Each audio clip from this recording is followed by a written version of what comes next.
Hello, Fantastic Beasts fans. I admit, I've been dragging my feet and jumping on board the Queenie is working for Grindelwald bandwagon, but an idea occurred to me that suddenly makes sense, and I'd like to see what you think. I'm Susan Chapal of Fantastic Secrets Behind Fantastic Beasts to bring you the clues. Join me and other Fantastic Beasts fans here on the Beast Chaser Forum as we uncover the secrets, discover what's coming first, and play along with Rowling's newest game. And make sure you hit the subscribe button as well as the bell notification so you'll be notified when videos post and won't miss out on the next clues. To make the case for Queenie acting to protect Jacob, I've got to lead you on a bit of a winding trail, one that centers Jacob at the heart of the story rather than someone who tripped into it by accident, as in the first film. And as a writer, that's one of the things I like best about it, so please bear with me. Ever since I wrote the first edition of my book shortly after the release of FB1, I've speculated as to what Grindelwald may have done inside Newt's case when he had it in his possession overnight.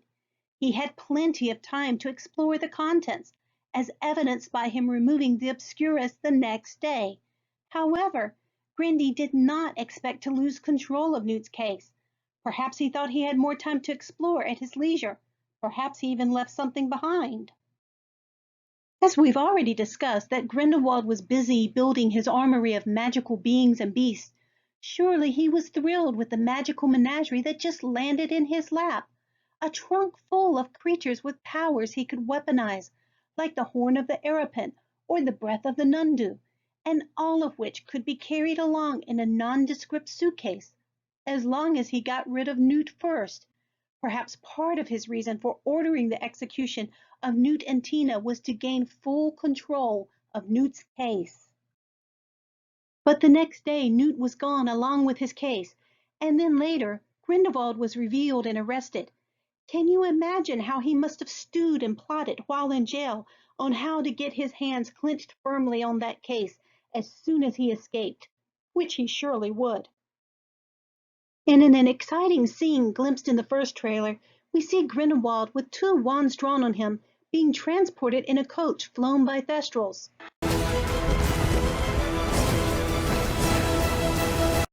In the middle of pouring rain, the Thestrals fly from what appears to be the top of the Woolworth building that houses MACUSA over the old City Hall post office with two wizards on broom, either accompanying the coach or giving chase.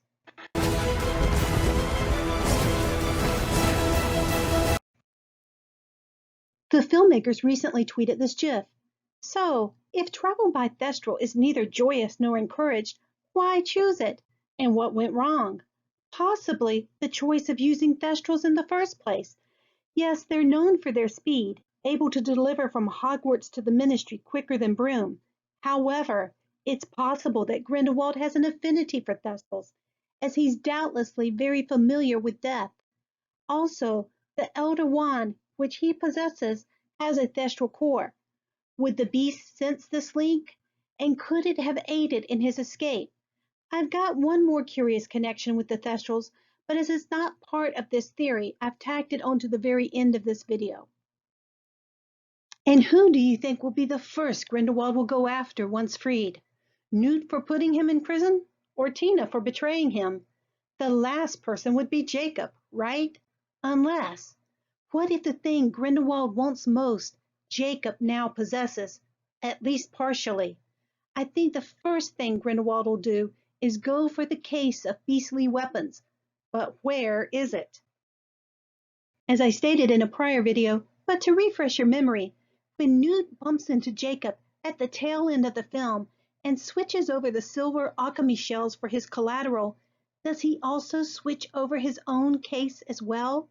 The script book and the film definitely seem to hint at this.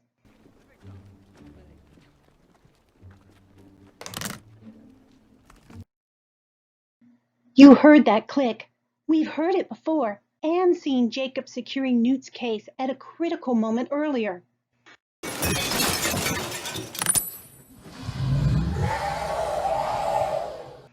And notice the faint look of surprise or possible recognition when he hears it again.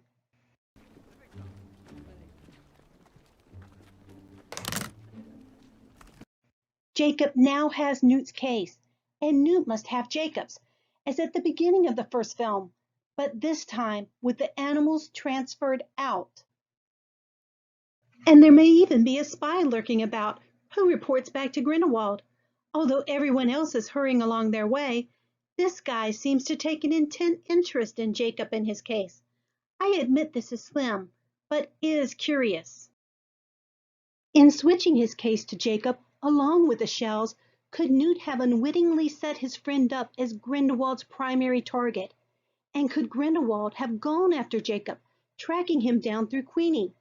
However, if Jacob holds a magical case, could it also possess the ability to transport him out of danger? In this brief excerpt from Sky Cinema's exclusive peek, we see Queenie in the pouring rain, looking at someone or something quite bemused. Perhaps Jacob just disappeared from in front of her. Watch it again. I think it entirely possible that what we're seeing in this new image is the moment that Jacob is transported away from New York to Newt's place in England. Exactly how this is done, I can only guess, but they all center on the case. While I've speculated that Newt's suitcase may serve as some sort of portkey, a couple of other possibilities occur to me as well. In a prior video, I theorized that one day we would see Jacob flying on his Akami. We know that Thestrals can fly great distances faster than brooms. Is it possible that an Akami also has special flight abilities? Could it make a magical leap from one case to another? Or was it the Augury, seen so close to Jacob in two scenes, that provided the getaway somehow? The Augury only flies in rain, as seen in all three settings. Could that explain why Jacob arrives wet? And could it also explain Jacob's cry of "brilliant" as he looks at his case? Because he'd never suspected that when Newt left him with collateral for the bakery, he also included a way for them to reconnect, especially in a moment of danger. Also, perhaps neither of them are even aware that Jacob just barely missed getting zapped by Grindelwald, because I'm sure if he were, he'd be worried about Queenie left behind. Notice her sharp glance behind her, as if someone just appeared a moment after Jacob possibly disappeared. Can you imagine Grindelwald's anger that Newt's case of powerful weapons has just been snatched away from him again? And can you imagine what he would possibly threaten Queenie with to get it back for him? Grindelwald would have no trouble threatening to snuff out her no-match boyfriend. While I couldn't see Queenie willingly joining up with Grindelwald, her heart is too pure and she understands people's motivations too well for that. I could see her acting to save her love, while also trying to thwart Grindelwald. As Eddie Redmayne said in a recent BuzzFeed interview, the foursome is split apart for a hunk of this film. Queenie may not even know Jacob is with Newt and is doing her best to find and warn him while apparently obeying Grindelwald. If Queenie is the Snape of this series, how much is she willing to risk while trying to save Jacob? And could her double agent role be the reason why she's carrying a case through the streets of Paris? Why would a witch need a suitcase, even while traveling, when Hermione managed a whole library of books in a purse?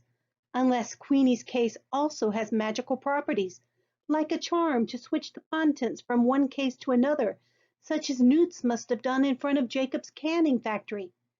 Queenie would make a most unsuspecting Trojan horse, trusted as she is by all, and able to get close to Jacob and Newt. Could we even see the film end with Newt having lost his beloved beast, this time for good, for now? Please don't hurt my creatures. They aren't dangerous. Please, they're not dangerous. They're not dangerous. So, what do you think? Did Jacob travel via suitcase to Newt? And do you think Queenie is acting to protect Jacob? Please share your thoughts in the comments. Also, please check out my new fan shop on Amazon for books and Funko Pops and wands and all things Fantastic Beasts. And be sure to hurry back here as soon as we get the next trailer. But for now, don't click off yet, because I've got that short theory on the next screen. I'd like to say one more thing about Grindelwald's getaway car. A black coach pulled by a set of black horses associated with death. Is Rowling playing with an Irish legend of the Dullahan? A dark, unseelie fairy who is a harbinger of death. The Dullahan carries its head under its arm and uses the spine of a human corpse as a whip. He, and sometimes she, travels by black horse or black horse-drawn coach to the home of a person who is to die and calls out their name. Look at the beauty of the thestral rings on this upcoming sketchbook. They are almost butterfly-like in their design. Is this a play on resurrection?